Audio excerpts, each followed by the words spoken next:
সেখান থেকে এই বাটা থানা নেওয়া হয়, সেখান থেকে আদালত তাকে নিয়ে আসা হয়। তার বিরুদ্ধে অভিযোগ হলো যে সে ফ্যাসিস্টের একজন অন্যতম সহযোগী।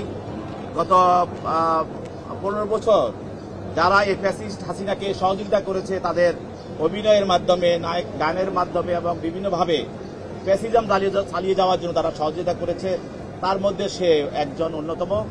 এবং এও জানেন যে বৈষম্যবিরোধী ছাত্র আন্দোলনের সময় যেসব নায়ক নায়িকা এবং নর্তকী এবং যারা বিভিন্ন ধরনের পেশার সঙ্গে জড়িত, যারা এটার সঙ্গে যারা ছিল, তারা যারা হাসিনার পক্ষে কাজ করেছে, তাদের মধ্যেও ছিল, তাদের সঙ্গেও তার সম্পর্ক, এবং সেই ছিল ফারিয়া।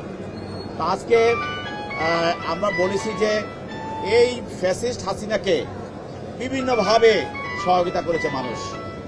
কেউ তার বক্তব্য দ্বারা সহায়তা করেছে, কেউ তার গান দ্বারা সহায়তা করেছে, কেউ তার অভিনয় দ্বারা সহযোগিতা করেছে, কেউ তার ফুটবল খেলা দিয়ে সহযোগিতা করেছে, কেউ তার ক্রিকেট খেলা দিয়েও সহযোগিতা করেছে। এবং বিভিন্ন পেশায় যারা আছে তারা অনেকে বিভিন্নভাবে এই ফ্যাসিজম রক্ষা করার জন্য কাজ করেছে, যার ফলে বাংলাদেশের গুম, হত্যা এবং মানুষকে পুড়িয়ে মারা এবং মানুষকে তাদেরকে ক্রস ফায়ার করা, এই ধরনের আয়নাঘর সৃষ্টি করার জন্য হাসিনাকে তারা বিভিন্নভাবে সহায়তা করেছে।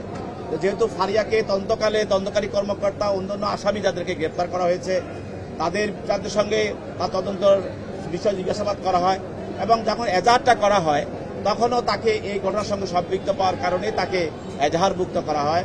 এবং পরবর্তীতে আমরা জানেন যে এজাহার করার পরেও আমাদের তদন্তকারী কর্মকর্তা তদন্ত করাকালীন সময় তাদের এই ঘটনার সঙ্গে তাদের বিভিন্ন ধরনের মোবাইল ডিভাইস এবং তাদের কথোপকথন এবং তাদের বিভিন্ন ফটো এবং তাদের স্ক্রিনশট বা ফেসবুক বিভিন্ন ধরনের কনভারসেশন তাদেরকে আমরা পাই, এই ফ্যাসিস্ট হাসিনার সঙ্গে তারা জড়িত ছিল এবং বৈষম্যবিরোধী ছাত্র আন্দোলনে হত্যার বিরুদ্ধে এবং হত্যার সঙ্গে যারা কাজ করেছে এবং হাসিনাকে যারা সহযোগিতা করেছে, বৈষম্যবিরোধী আন্দোলনের বিরুদ্ধে যারা কাজ করেছে, তাদের মধ্যে তাকে সম্পৃক্ত পাওয়া যায়, যার কারণে তাকে আমরা গ্রেপ্তার করি।